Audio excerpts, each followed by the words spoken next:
Is the model Asian a capitalist model, and how does it work? Well, yes, it's a capitalist model, but with specific characteristics, like that the government have a strong intervention in the companies and in the industry policies.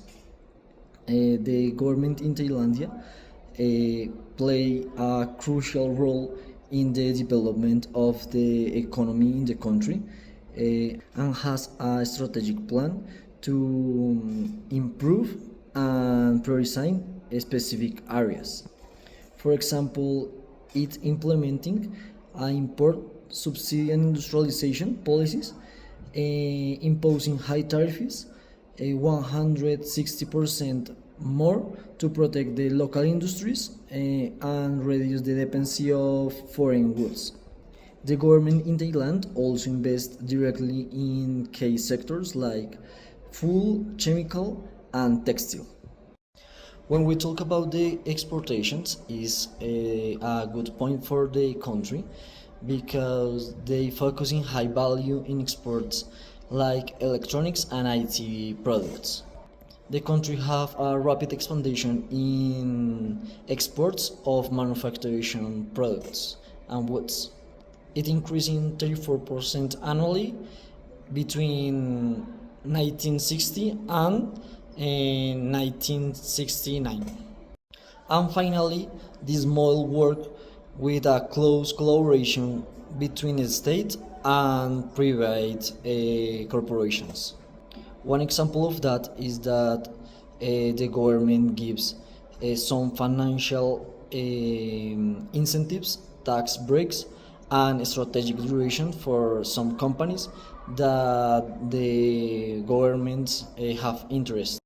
And when we talk about of promotion of the technology, Taiwan government implement some research institutions like Industrial Technology Research Institute to stimulate the technology advances and support the high tech in the implement for the own business and own companies of the country.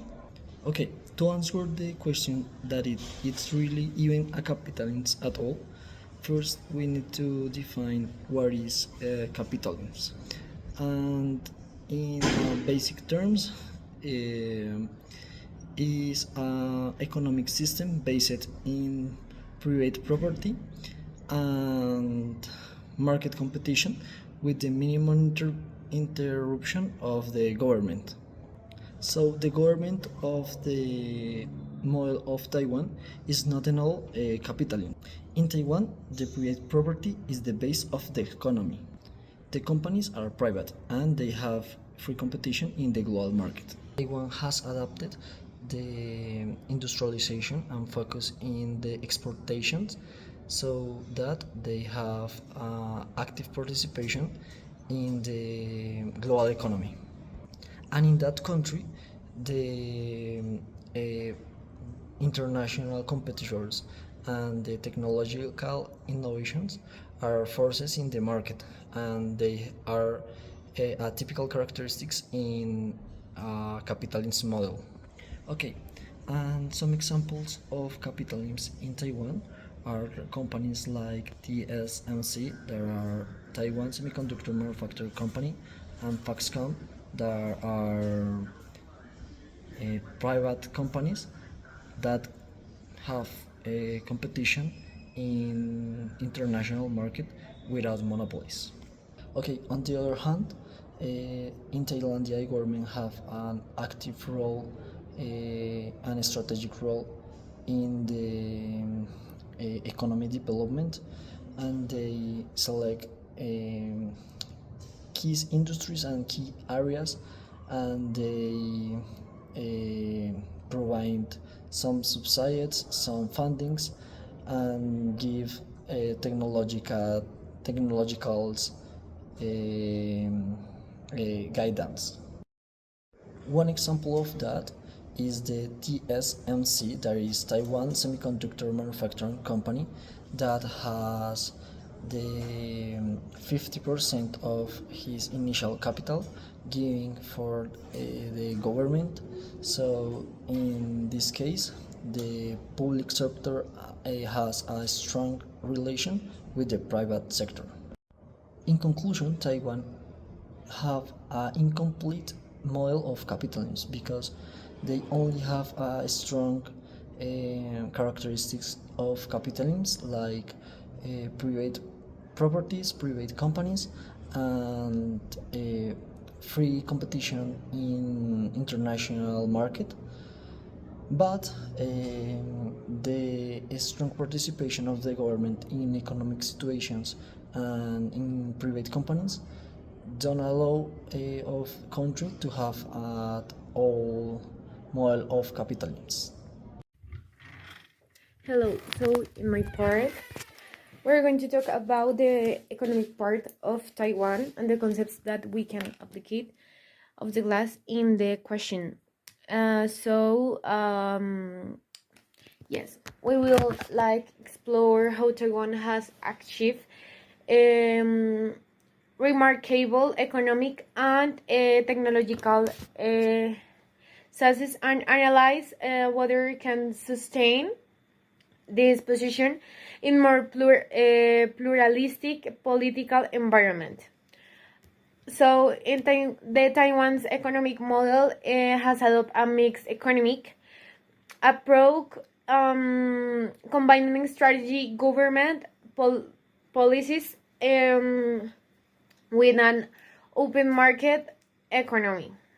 This model has facilitated industrialization and technological advancement, positioning the country as a leader in the semiconductor production. Okay, in different trade policies, Taiwan they have implemented policies that promote export and global economic integration, liberating trade agreements, and actively participating in international organizations. Okay, so in the comparative advantage, Taiwan has capitalized on its expertise in the technology to dominate the semiconductor market. In the product life cycle theory that we see, is that proposed this theory suggests that products go through different stage and that their production location many change over the time.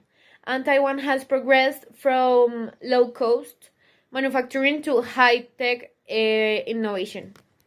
Okay, in this I'm going to mention some economic growth that have Taiwan. I'm not going to define all because it's too much, but I'm going to tell about that.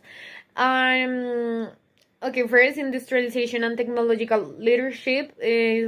Taiwan went from an agricultural economy to an industrial power in the second half of the 20th century, implementing an export-oriented development model. Another is the role of the state in the economy. Despite being a market economy, the government has played a fundamental role in economic planning. The National Development Council, that is NDC, designs strategies for long-term economic growth.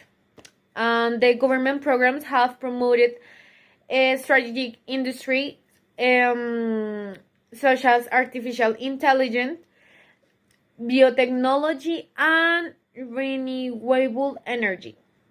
Yes, the education and human capital always is highly specialized educational system in science and technology, ensuring a highly qualified workforce. The alliance with the universities and technology companies have accelerated innovation.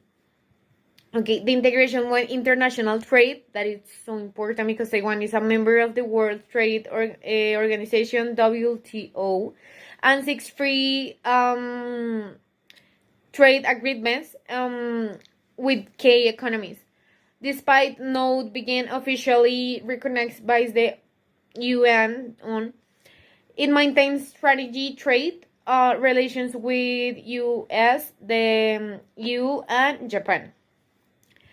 The challenges in a more pluralistic government, it's like possible slowdown in economic decision making, geopolitical risk and their impact on the economy, global competition and change in the technology industry, and challenges in innovation and talent rotation.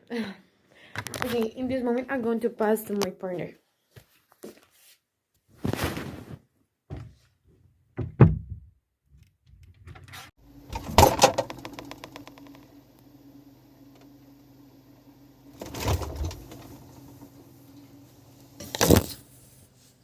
Now that we've seen how many of these achievements of Taiwan have improved, I also want to imply a little bit more on their challenges that they had as a country to achieve what they've achieved.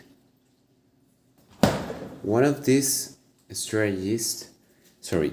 one of these challenges that affect Taiwan's adaptation could be also, first of all, its type of government. So it is a government which is pluralist instead of a more democratic government. This results in ending on a despair on Taiwan's advanced technology changes, slowing down the growing of the economics and also their advance in technology. The same root that this problem sources, it also comes from its dispute with China, since we already know China's government is in dispute with Taiwan over its territory, and this over political and financial disputes slow down as well Taiwan's economic growth, as well as the global competence, for example, trying to compete with the United States or also with the European Union, resulting in a slower economy compared to those big first class countries, ending up also and resolving into a need for stronger government institutions as well in order to be able to, for example, invest in these new technologies, having some real focus inside the government.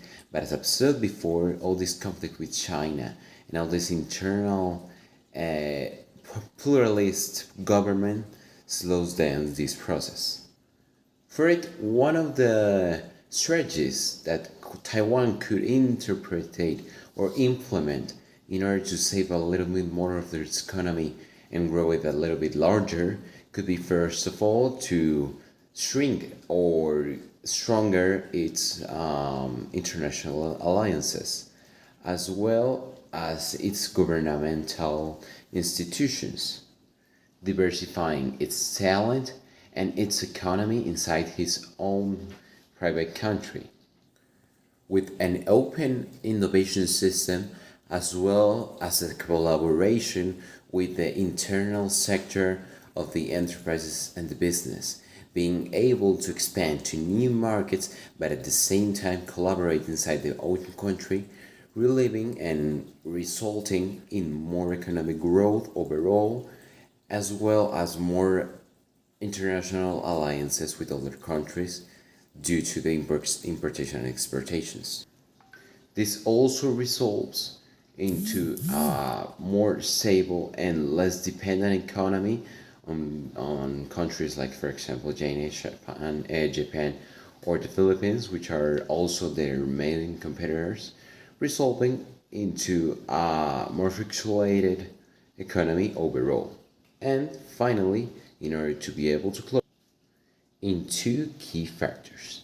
First of all, their competitive advantage over other countries, as well as their product life cycle theory, which results as well into being able to keep the product or the service into different stages. In case of Taiwan, they have seen to growth overall from a weak and slow innovation to a high-tech innovation, which could be a result good for Taiwan, and resulting as well on a comparative advantage of that same high-tech technology innovation.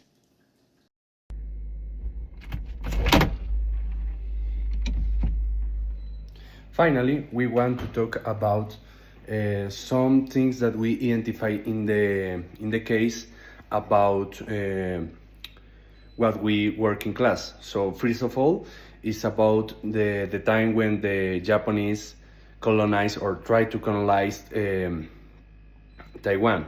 So what happened? They didn't think that the culture laws of Taiwan was already too strong. So the civil laws resist to the laws that the Japanese wants to put in their country. So for that reason, Japan failed in their try of colonize Japan.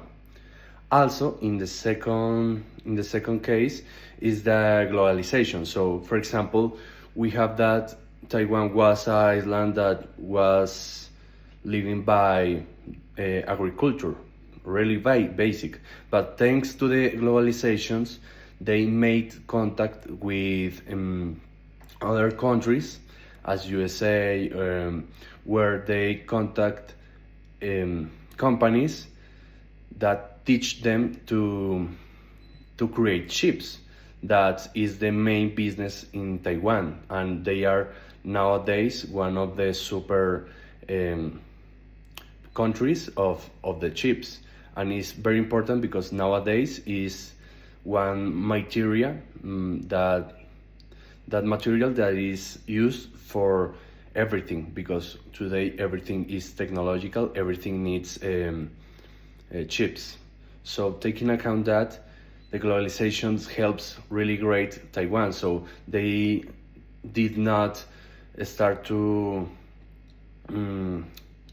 cry, let's say cry, because the people from other countries come. No, they take what they have, they adapt it to the new competences of the other countries, and they make what they have nowadays.